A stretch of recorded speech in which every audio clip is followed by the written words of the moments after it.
강남 아파트 시장과 네덜란드 튤립 거품, 얼핏 보면 전혀 다른 시대와 배경인데요. 두 이야기를 찬찬히 들여다보면 참 비슷한 점이 많답니다. 돈과 욕망, 희소성을 둘러싼 사람들의 심리가 어떻게 시장을 춤추게 하는지 아주 흥미롭죠. 17세기 네덜란드, 그때 튤립이 얼마나 귀했는지 아세요? 그냥 꽃이 아니라 색깔도 다양하고 희귀한 무늬가 들어간 튤립은 귀족들의 자랑거리였어요. 마치 지금 강남 아파트가 고급 주거지의 상징처럼요. 강남도 한때는 허허벌판이었잖아요. 그런데 1970년대 개발 바람이 불고 명문 학군과 편리한 교통, 고급 인프라가 갖춰지면서 강남에 집 한 채 있으면 성공했다는 말이 돌기 시작했어요. 튤립은 상류층의 정원에 심기 위해 찾았지만 강남은 우리네 삶의 꿈과 결부된 공간이 됐죠. 강남 사는 건 단순히 사는 게 아니라 내가 이뤄냈다는 사회적 상징처럼 여겨졌으니까요. 네덜란드 튤립 시장도 처음엔 취미였대요. 아름다운 꽃을 가꾸는 재미랄까요? 그런데 어느 순간 이 튤립 나중에 더 비싸질 거야 하면서 사람들이 몰려들기 시작했어요. 결국 튤립은 꽃이 아니라 돈으로 보였던 거죠. 특히 희귀한 튤립 구근은 장인의 10년 연봉을 주고도 샀다고 하니 지금으로 치면 강남의 초고가 아파트를 사는 것과 비슷한 느낌이겠죠?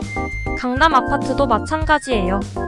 처음엔 학군 때문에 교통이 좋아서라며 실수요가 중심이었어요.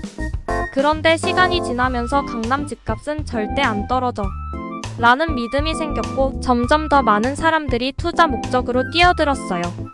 특히 2000년대 이후로는 강남을 사야지 돈이 된다는 공식이 굳어졌고 그게 지금의 가격 폭등으로 이어졌죠. 튤립 열풍이 절정에 달했을 땐 실제로 튤립을 손에 쥐고 거래하는 게 아니라 선물 계약을 했대요.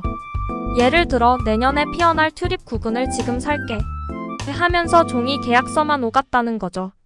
가격은 점점 치솟았고 사람들은 집도 팔고 땅도 팔아서 튤립에 투자했어요. 강남 아파트 시장도 비슷했어요. 지금 강남 아파트 한 채만 사두면 나중에 몇 억씩 더 벌 수 있어. 이런 기대감에 수많은 사람들이 전세 끼고 갭 투자를 하거나 대출을 동원해서라도 집을 샀죠. 실거주 목적이 아니라 오로지 가격이 더 오를 거야 라는 믿음 때문에요. 1637년 어느 날 누군가 튤립 거래를 멈추기 시작했어요. 이건 너무 비싸. 이제 안 살래. 그리고 그 뒤로 튤립 가격은 곤두박질 쳤죠. 꿈같은 가격은 사라지고 사람들은 남은 건 빚더미와 썩어가는 구금뿐이었대요. 강남 아파트 시장도 언젠가 이와 같은 조정을 겪을 가능성이 있죠.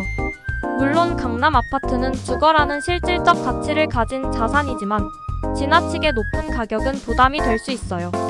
특히 금리가 높아지고 대출 규제가 강해지면 더 이상 살 여력이 없는 사람들이 늘어나면서 시장은 자연히 안정될 거라는 전망이 많아요. 사람들이 비슷한 실수를 반복하는 이유는 결국 심리 때문이에요. 희소성이 곧 부라는 믿음. 사람들은 희귀한 튤립을 가졌다는 자부심이 있었고 강남 아파트도 마찬가지예요. 남들이 못 사는 걸 난 가졌어 라는 욕구가 가격 상승의 원동력이 됐죠. 지금 아니면 늦는다는 조바심 모두가 사니까 나도 사야 할 것 같고 그러다 보니 가격이 더 오르는 거예요. 마치 주식시장에서 FOMO 놓칠까 봐 두려움처럼요. 영원히 오르는 시장은 없다 튤립이 그랬듯 강남 아파트도 언제나 오르기만 할 수는 없어요. 역사적으로 어떤 자산도 무한정 오르지 않았으니까요. 물론 강남 아파트와 튤립은 결정적인 차이가 있어요. 튤립은 단지 꽃이었지만 강남은 우리의 삶과 밀접하게 연관된 주거 공간이죠. 하지만 투기 심리와 버블의 위험성은 두 이야기가 공통적으로 던지는 메시지예요. 이제 중요한 건 내가 진짜 필요한지를 생각하는 거예요. 집은 투자가 아니라 삶의 터전이고 그 본질을 잊지 않는다면 우리는 튤립 거품의 교훈을 잊지 않을 수 있겠죠. 강남 아파트도 결국은 사람이 사는 곳, 삶의 가치가 중심이어야 하지 않을까요?